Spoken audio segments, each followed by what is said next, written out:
శ్రావణ mega sale మీ CMR legacy of జ్యువెలరీలో విఏలో 50% వరకు తగ్గింపు. వివరాలకు సంప్రదించండి. నమస్తే అమ్మా. నమస్తే అమ్మా. అమ్మ, అక్రమ సంబంధాల్లో ఉమ్. ప్రేమ ఉంటుందా? అదే ప్రేమ అనుకొని పొరపడుతున్నామా? అక్రమ సంబంధాలు ఎప్పుడు వ్యామోహం వల్ల ఉంటాయమ్మా. ప్రేమ ఉన్న చోట అక్రమం అన్నది లేదు. ఉమ్, ఇప్పుడు ఈ అక్రమ సంబంధం అన్న పదం మీరు ఏ సందర్భంలో వాడుతున్నారు? శారీరకమైనటువంటి సంబంధాలనే అక్రమ సంబంధాలు అంటున్నారు, ఉమ్, అంతే కదా? అమ్మా. శరీరం వరకే పరిమితమైనటువంటి సంబంధంలో ప్రేమ ఎక్కడుంటుందమ్మా మరి అదే ప్రేమ అనుకుంటున్నాం అని కాబట్టి. భ్రమలో ఉంటున్నారు. అది చెప్పా కదా, వ్యామోహం తప్ప ఉమ్, ప్రేమ కాదు. Um. Lust, it's not love. Yes.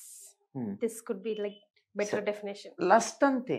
ఉమ్, ఈ అక్రమ సంబంధం అన్నది ఏమిటి? సమాజం ఒప్పుకోలేదు, ఉమ్, కుటుంబం ఒప్పుకోలేదు, ఉమ్, కనీసం తన మనస్సు కూడా తనకు ఒప్పుకోలేదు. ఉమ్, తన మనస్సే తనకు ఒప్పుకుని ఉన్నట్టయితే అక్రమం అనే పదమే లేదు. ఇంట్లో వాళ్ళు ఒప్పుకోకపోయినా నేను ఇతన్ని లేక ఈమెని వివాహం చేసుకుంటున్నాను, మేము కలిసి ఉంటున్నామని పబ్లిక్ గా చెప్పుండేవారు. మరే చేసుకునేవాళ్ళు అసలు. చేసుకునేవారు. ఉమ్, 10 మందికి తెలిసేటట్టుగా చేసుకునేవారు. ఉమ్. అప్పుడు అక్రమం ఎందుకు అవుతుంది? అది కాదు కదా, ఇంకా పెళ్ళి అయిపోతే వన్స్. కొంచెం విప్లవం అవుతుందేమో గాని అక్రమం కాదు. అక్రమము అంటే ఇంట్లో ఒక భార్య భర్త కలిసి ఉంటూ భార్య గాని భర్త గాని ఇతరులతో వేరే సంబంధం పెట్టుకున్నప్పుడే మనం అక్రమ సంబంధం ఉంటున్నాం, అంతేనా కదా? అవునమ్మా. That could be anything, physical, mental, అది జస్ట్ కాన్వర్సేషన్. జస్ట్ ఫిజికల్ గా అయితేనే దాని అక్రమ సంబంధం అంటామమ్మా. మెంటల్ గా అయితే ఎందుకంటాం? ఇప్పుడు మానసికంగా నాకు ఇంట్లో పరిస్థితులు బాగుండలేదు అనుకుందాం, నాకెవరైనా ఓదార్పు పలుకుతుంటే మాట్లాడుతుంది, అక్రమ సంబంధం ఎట్లా అవుతుంది? That could be friendship. Friendship అంతే. అందులో గాని శృంగారాన్ని జొప్పించి పిచ్చి మాటలు మాట్లాడుకుంటే మాత్రం దట్ ఇస్ వెరీ బ్యాడ్.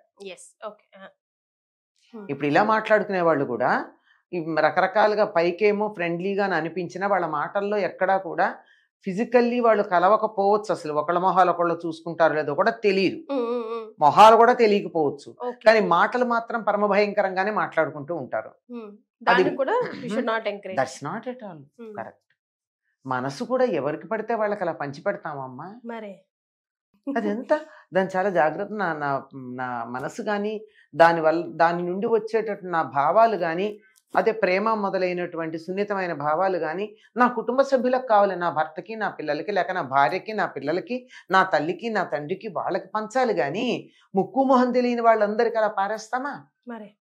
విశ్వప్రేమగా ఇస్తానంటావా? ఒక వ్యక్తితో కాదు, లోకంలో ఉన్న జీవులందరికీ సన్యాసులు ఇచ్చినట్టు, భగవంతుడు ఇచ్చినట్టు. అంతేగాని నాకు చాలా గొప్పగా ప్రేమ ఉంది, నేను మాత్రం ఒక్కళ్ళకే నేను నా ఇమోషన్స్ అన్ని షేర్ చేసుకుంటాను, అది కూడా సెక్షువల్ పరంగా ఉండేవి అని గనక అన్నట్టయితే దట్స్ నాట్ కరెక్ట్. ఒక్కరికంటే మళ్ళీ కూడా ఓకే, అంటే భర్త అయితే పర్వాలేదు, భర్త కాక ఇంకోళ్ళకి. వాట్ ఐ మీన్ దట్ ఇది సరైంది కాదమ్మా. ఇది లస్ట్ అని అంటారు అంతే, అంతకన్నా ఇంకేం లేదు.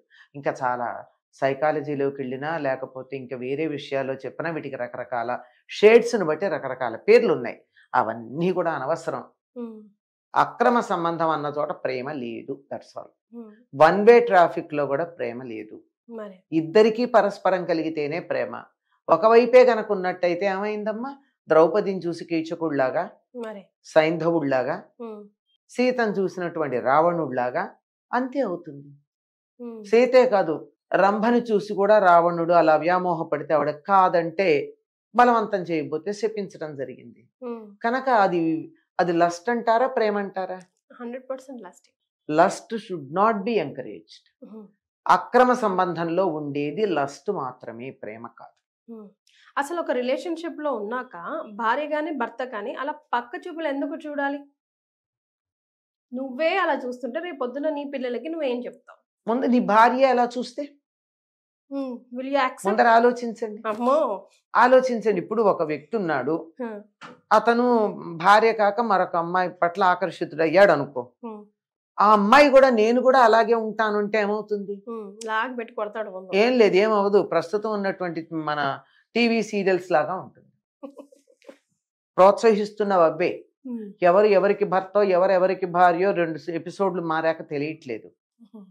4 ఎపిసోడ్ల ముందు భార్యాభర్తలు వేరు, అదే వ్యక్తి మళ్ళీ 4 ఎపిసోడ్ల తర్వాత ఈ అమ్మాయి ఇంకొకరితో ఉంటుంది, ఆ తడు ఇంకొక ఆమెతో ఉంటాడు. ఇవి మనకి తెలుగు టీవీ సీరియల్స్లో కనపడుతున్నటువంటి దౌర్భాగ్యాలు. దీన్ని ఆదర్శంగా తీసుకుని తప్పేమిటి? స్వాపింగ్ ఏదో అంటారు దాన్ని, స్వాపింగ్. స్వాపింగ్ అంటున్నారా? వస్తువులా స్వాప్ చేసుకోవడానికి? అదే కదా, అది చేసుకుంటున్నారు కదా, బై ఎక్స్చేంజ్ అనమాట. ఇలాంటివన్నీ మోడర్నైజేషన్ అంటారు దాన్ని. మోడర్నైజేషన్ కాదు, మోడర్న్ గా కూడా చాలా పద్ధతులు ఉన్నాయి మోడర్నైజేషన్ లో. ఇది అనాగరికత, అనాగరికం అని చెప్తాను. నాగరికులు చేసేటటువంటి పని కాదు ఇది. ఆటవికం కూడా కాదు, ఆటవికులు కూడా బాగానే ఉంటారు. అటువంటిది ఒక్క స్త్రీకి ఒక పురుషుడు అన్నది, లేక ఒక పురుషుడు ఒక్కొక్క స్త్రీ అన్నది ప్రపంచమంతా మంచి సంతానం కలగడానికి పనికొచ్చేటటువంటి ఒక పద్ధతి. నెక్స్ట్ జనరేషన్స్ బాగుండాలంటే అట్లా ఉండాలి. ముందు వాళ్ళు శారీరకంగా బాగుండాలి, మానసికంగా బాగుండాలి, వారి ప్రవృత్తి కూడా బాగుండాలి, బిహేవియర్ బాగుండాలంటే మనం ఆదర్శంగా ఉండాలి. శారీరక మానసిక ఆరోగ్యాలు ఉండాలంటే మనం కొంత సంయమనం పాటించినప్పుడే పిల్లలు ఫిజికల్లీ మెంటల్లీ హెల్తీ పిల్లలు పుడతారు కదా. ఇది ప్రేమ కానే కాదు. ప్రేమ అన్న దాంట్లో దోషం ఉండదు. అక్రమం అన్నారంటేనే దోషం ఉంది కనుక అది ప్రేమ కాదు. అంతేగా, as clear as that. It's very very very clear. అక్రమంలో ప్రేమ లేదు. That's all. Wife and husband relation చాలా బ్యూటిఫుల్ రిలేషన్షిప్ కదమ్మా. అవునమ్మా. అంటే ఇందులో ఎప్పుడు కూడా థర్డ్ పర్సన్ ఎవరైనా ఎంటర్ అయ్యారంటేనే స్టార్ట్ అవుతుంది ఏ ప్రాబ్లం అయినా. అది మన వాళ్ళైనా, రక్తం పంచుకుపుట్టిన వాళ్ళైనా, ఇటు అటు అమ్మ వాళ్ళైనా, ఎవరైనా సరే. అట్లా గ్యాప్ ఇవ్వకుండా ఉండాలంటే వీళ్ళిద్దరి మధ్యలో క్లారిటీ ఉండడం చాలా ఇంపార్టెంట్ కదా. వాళ్ళిద్దరు కలిసి ఉండడం అమ్మా, రెండు శరీరాల్లో ఒకే ఆత్మగా ఉండడం అనేది మన వాళ్ళు చెప్పేటటువంటిది. నోరెత్తకుండానే వీళ్ళ అభిప్రాయం వాళ్ళకి, వాళ్ళ అభిప్రాయం వీళ్ళకి తెలిసేటట్టుగా బిహేవ్ చేసుకోగలగాలి. అందుకే తలంబ్రాలు పోస్తారు. తలలో ఉండేటటువంటి విషయాలని తన తలపులను అతడికి, అతడి తలపులను తలు తీసుకోవడం, ఈ రెండు చేసే దానికే తలంబ్రాలు. అబ్బా, అంత అర్థం ఉందమ్మా. నా ఆలోచనలు నీ బుర్ర మీద పెడుతున్నానంటే నా ఆలోచనలు నీ బుర్ర మీద పెడుతున్నానని చెప్పి ఒకళ్ళకొకళ్ళు ఆలోచనలు పంచుకోవడానికి సంకేతం అది. ఇద్దరు ఆలోచనలు ఒకటిగా ఉన్నప్పుడు ఆ కుటుంబం లేదా ఆ సంసారం చాలా బాగుంటుంది. అసలు నోరెత్తి మాట్లాడుకోకుండా ఒకే రకంగా ప్రవర్తించే భార్యాభర్తలను ఎంతమందిని చూసాం మనం. కంటి చూపుతోనే. అంతే, అలా ఉండాలి. అంతేగాని అలా రావాలన్నా ఓవర్ నైట్ రాదు కదమ్మా. ఈచ్ అదర్ కి మనం టైం ఇచ్చుకోగలగాలి, వాట్ ఇస్ వాట్ అన్నది అర్థం చేసుకోగలగాలి. ఫ్యామిలీస్ కూడా ఆ టైం ఆ కపుల్ కి ఇవ్వాలి కదమ్మా. ఇవ్వాలి, అది ఇవ్వాల్సిన అవసరం చాలా ఉంది. థ్యాంక్ యూ సో మచ్ అమ్మా, ధన్యవాదాలు.